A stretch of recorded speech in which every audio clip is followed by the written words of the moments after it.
Now I would say that's harassment. You hear it sound like frying eggs.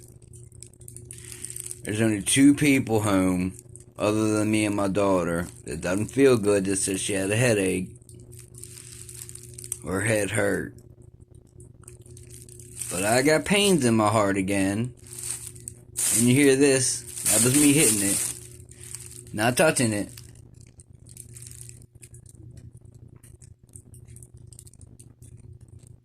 And you hear frying like eggs.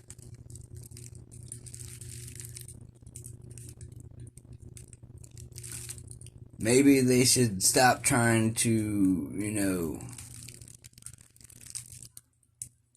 use instruments of war that they're not supposed to be in possession of.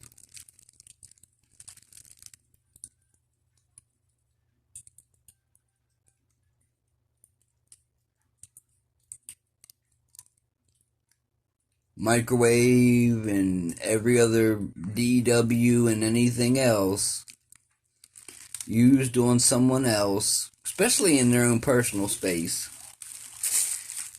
is a war crime.